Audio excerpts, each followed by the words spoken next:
for establishing judiciary powers. He has made judges dependent on his will alone for the tenure of their offices and the amount and payment of their salaries. He has erected a multitude of new offices and sent hither swarms of officers to harass our people and eat out their substance. He has kept among us in times of peace standing armies without the consent of our legislators. He has effected to render the military independent of and superior to the civil power.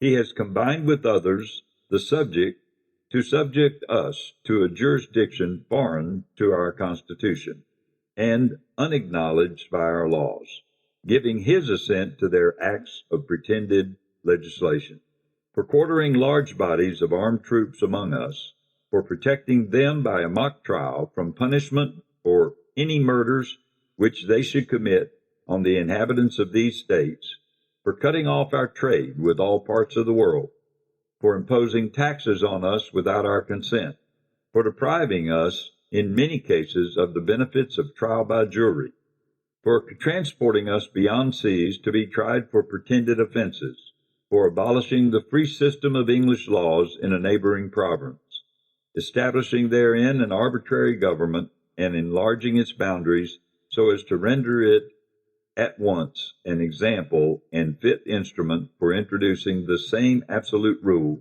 into these colonies, for taking away our charters, abolishing our most valuable laws, and altering fundamentally the forms of our government, for suspending our own legislatures and declaring themselves invested with power to legislate for us in all cases whatsoever. He has abdicated government here by declaring us out of his protection and waging war against us.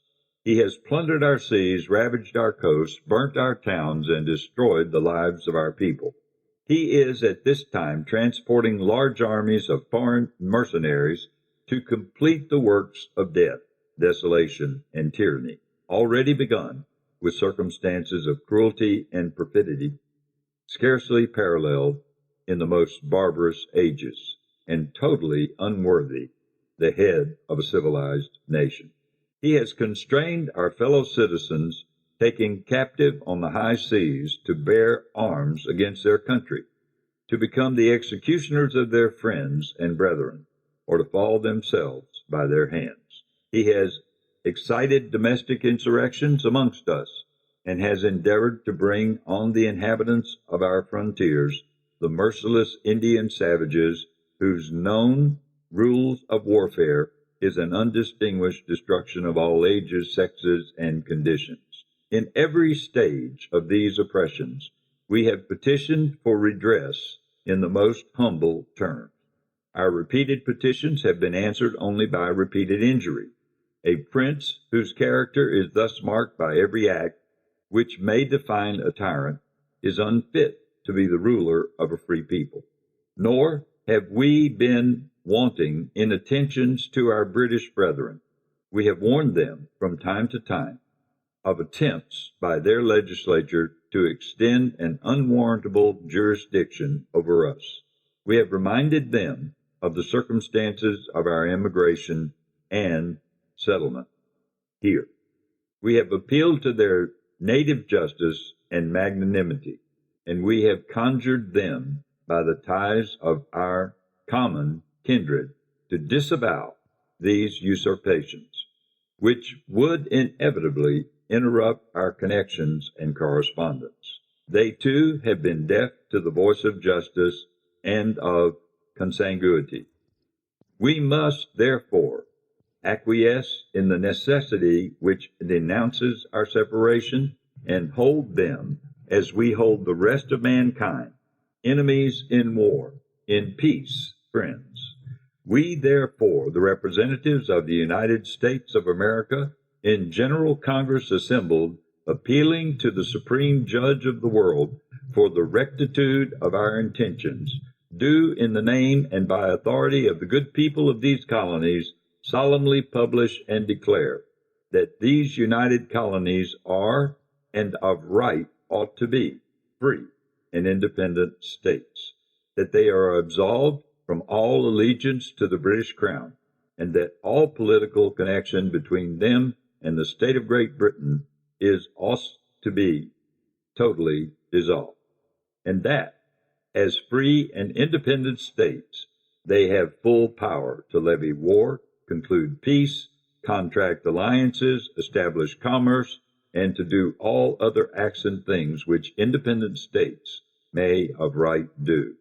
And for the support of this declaration, with a firm reliance on the protection of divine providence, we mutually pledge to each other our lives, our fortunes, and our sacred honor. The Declaration of Independence was signed.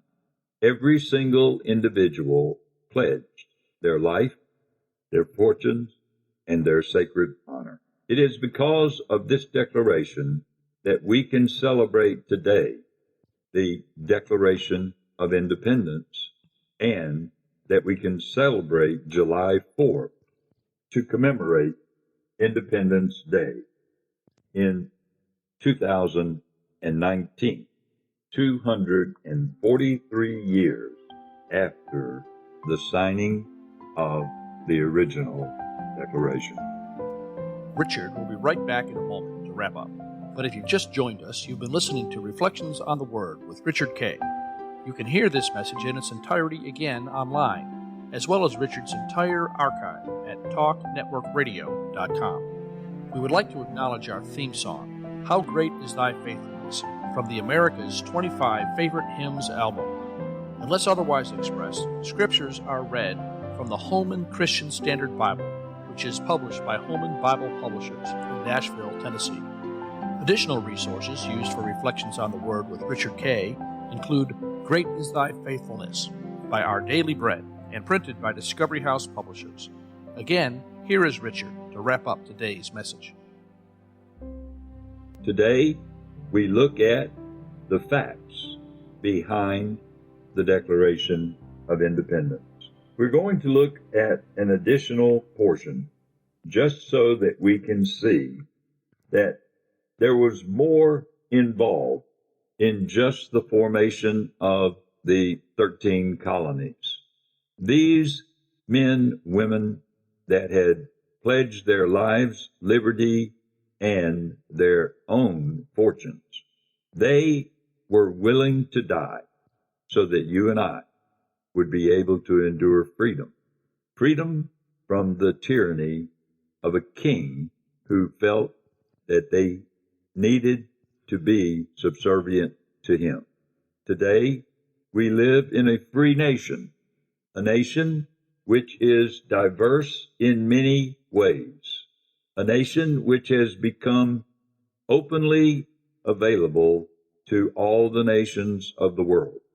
We have been a nation that has opened our arms to immigrants that have come to our shores for an opportunity to improve their lives and to contribute to the well-being of this country.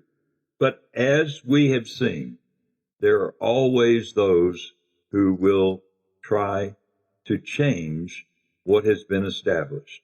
And sometimes change is not bad, as long as it is done through the proper means, where people can agree to be able to disagree, where we can live in a civil manner, where we can worship as we desire, where we have the right of free speech, but we don't have the right to belittle others. We should be able to see that men are created equal. In the sight of God, there is no difference. But here, in our country, there is a divisive element that would try as much as possible to separate us and keep us from being one nation under God. We need to recognize this nation is great, but it is great not just because of our people, but it is great because of our people's God. We have within all of our currency a statement. It's a statement that stands true to all the world. And that statement is, in God we trust. Today, as we look at this celebration of July 4th, in this time for the declaration and commemoration of our independence, let us not forget that it is the grace of God that has provided protection, guidance, and leadership in our country since its inception. Are we perfect? Not by a long shot. Are we learning? Yes, we're learning.